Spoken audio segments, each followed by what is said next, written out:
Განმოგრძობთ გამოშვებას მედვედევი პრეზიდენტობამ მოხიბლა პუტინი კი დათმობას არ აპირებს. Როგორი იქნება 2012 წელი რუსეთისათვის ქვეყანა, სადაც კორუფცია, ბიუროკრატია და საიდუმლო მმართველობა მძვინვარებს, დღითი დღე ათეულობით მოქალაქე ტოვებს. მოსკოვში უკვე ალაპარაკდნენ ქვეყნის მომავალ პრეზიდენტზეც. ექსპერტები ამბობენ, რომ მედვედევ პუტინს შორის ურთიერთობა განსაკუთრებით დაიძაბა. პრემიერს პრეზიდენტობაზე პრეზიდენტზე მეტი შანსი აქვს, თუმცა ორივეს რეიტინგი კატასტროფულად ეცემა. მოსკოვური ჩიხი და მედვედევ პუტინის განსხვავებული პოლიტიკური გეგმები. ქეთიკა შაკაშვილი დეტალებით. საბჭოური ღირებულებების ადმილ ტოლვა და ადგილზე გაყინული რუსეთი. რუსეთის დასასრულზე მოსკოვშიც კი ბოლო დროს სულ უფრო ხშირად საუბრობენ. ექსპერტები ახლა მხოლოდ იმაზე მსჯელობენ, როგორი იქნება ეს დასასრული. იქნება აფეთქება თუ ნელილპობა. ვითარებას მედვედევ პუტინის ტანდემში დაძაბული ურთიერთობებიც ართულებს. მიზეზი 2012 წლის საპრეზიდენტო არჩევნების მოახლოებაა. რუსეთში ფიქრობენ, რომ მოქმედი პრეზიდენტი ძალაუფლებას არ დათმობს. დიმიტრი მედვედევს პრეზიდენტობა მოეწონა. Медведев, как и любой политик, хочет быть самым главным. Медведевს პრეზიდენტობა უნდა, მან სულ ახლახან გაუგო გემო პრეზიდენტობას. მედვედევმა უკვე ისიც თქვა, რომ მოდერნიზაციის პროგრამას ერთი საპრეზიდენტო ვადა არ ეყოფა. პუტინის ჯგუფისთვის კი ეს საშიშია. მედვედევის მეორე ვადით არჩევა გაუთვლელ რისკებს უკავშირდება. მან შეიძლება თავს უფლება მიცეს, რომ ისეთი კადრები დაითხოვოს, რომლებმაც ის ხელისუფლებაში მოიყვანეს. პოლიტიკაში ამას მამის მკვლელობას უწოდებენ. ტანდემში სიტუაცია დაძაბულია. მედვედევს რომ მეორე ვადით პრეზიდენტობა უნდა, ამას ისიც ამტკიცებს, რომ ბოლო დროს მან დამოუკიდებელი პოლიტიკის გატარება დაიწყო. პრეზიდენტობა უნდა ვლადიმერ პუტინსაც.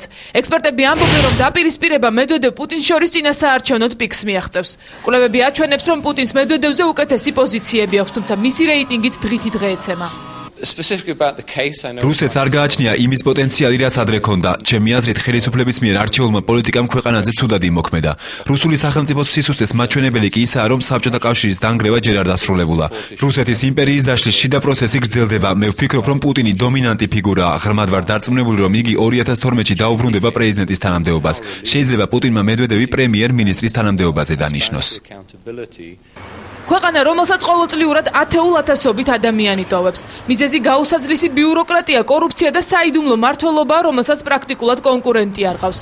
ექსპერტები ამბობენ, რომ რუსეთში ცხოვრება შეუძლებელი ხდება.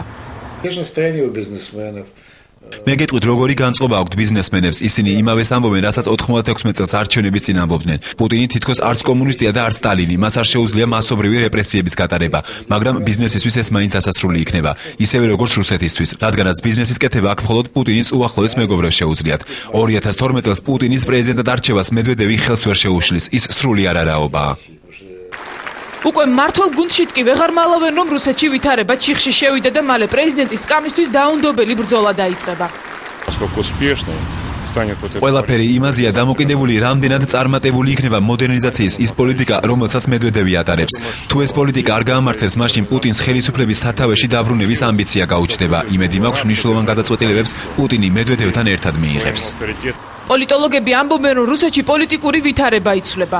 მათი განმარტებით მედვედევის გადაწყვეტილებების უკან ყოველთვის პუტინი აღარ დგას.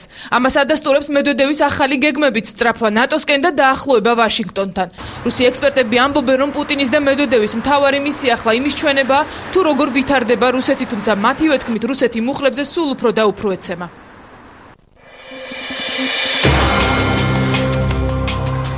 სამართალი სერგეისთვის ეს არის დოკუმენტური ფილმი, რომლის მსოფლიო პრემიერა დღეს გაიმართება. ქართველი მაყურებელი კი ახალსურათს ტელეიმედის საღამოს ეთერში იხილავს.